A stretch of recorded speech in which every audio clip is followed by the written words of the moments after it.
Welcome to Massage Practice Insider. My name is Eleanor. My pronouns are she, her. And in today's video, we're going to be talking about imposter syndrome. Now, this is going to be the first video in a series of videos that we're going to be discussing what imposter syndrome is, what the different types are, what each type looks like, and then what we can do to start to combat imposter syndrome, specifically within our industry. So what is imposter syndrome? Imposter syndrome is a psychological pattern that starts where a person starts to doubt their abilities. They start to doubt their experience, their training, and what this does is it makes them start to feel like a fraud. Like, am I doing the right thing? Am I the right person for this? Am I good enough to be the person that I think I am? And it starts to really negate everything that you've done within your profession, or whether you're even worthy to continue within this profession. So this can be very minimal, where you just go, okay, whatever, I'm good at this. I'm just going to keep doing what I'm doing, but I'm going to stay where I am because I'm comfortable. Or it could be really, really debilitating and people who get this really badly will then start to feel high anxiety, sometimes getting into a panic attack, and really essentially leads to our self-sabotaging our businesses and our careers. So statistics actually show that 70% of individuals will experience imposter syndrome at some point within their career.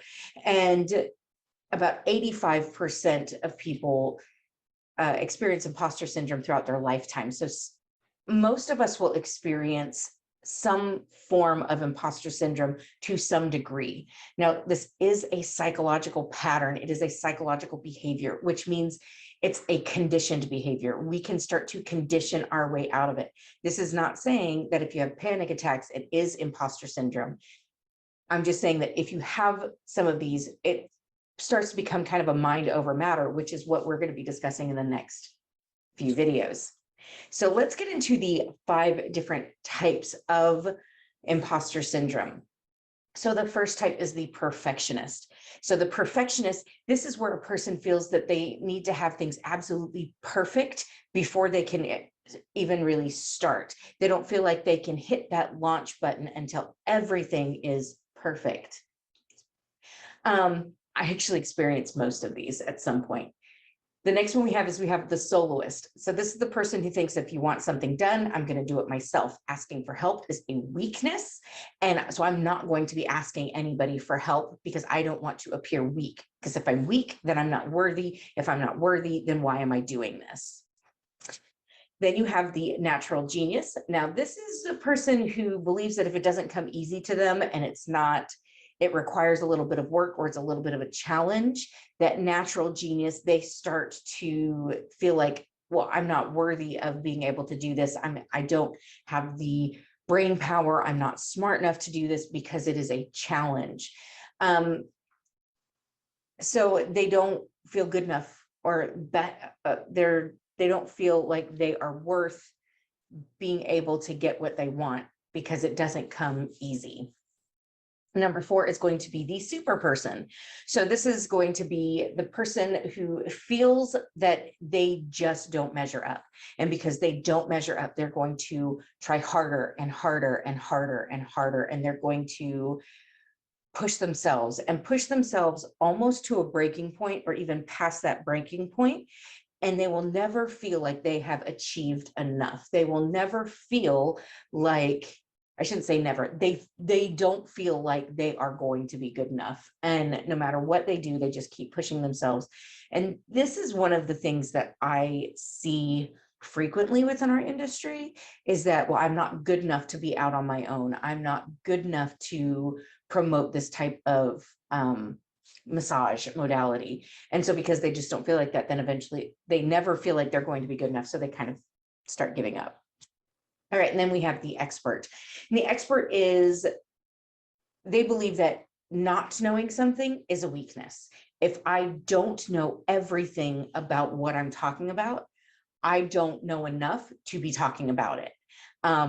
This is another one that I suffer from quite frequently. So this is where if I can't answer every single question perfectly and correctly, then I am not worth listening to at all. as massage therapists, we may have felt this at one time or another. So some examples of this is that we spend a lot of time and money learning a modality, but because we don't know everything about that modality, we may not feel like we can actually promote that modality, because am I going to be effective if I don't know everything? You may feel like my website is not perfect, or I don't know how to make a website, so it's not really there. I can't launch my business until my website is done and it's perfect. Or I can't start my website because I don't have a logo, and because I don't have a logo because I don't have a theme. I don't have a theme because I haven't started my business. I don't have reviews because and so it kind of builds. I don't have everything, so I can't do one piece at a time. Another thing you might feel is, if you're an employee, you might feel you can't talk to your boss about learning something new, because you just don't feel like you should have to ask. You should feel like, I should be able to do this on my own. And because I have to ask, what do you think I should be doing? I don't really, what are they going to tell me? They're going to say, well, you're not worthy being here, so don't be here. So I'm just going to keep my mouth shut, because I don't want to hear that I'm not good enough, because I don't feel good enough. So I don't feel like I can grow enough for this business. Lots of different things that we can see as massage therapists, and I'll give more examples throughout the series of these videos.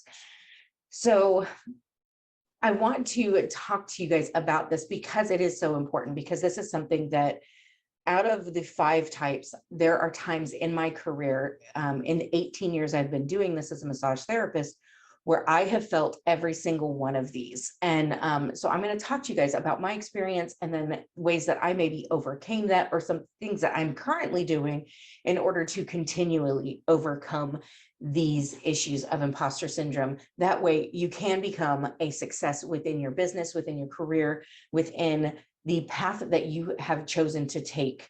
So stick around, and we're going to be doing 5 videos, one on each one of these, giving examples, and then how can we correct this behavior. Stick around, and we'll see you guys next time.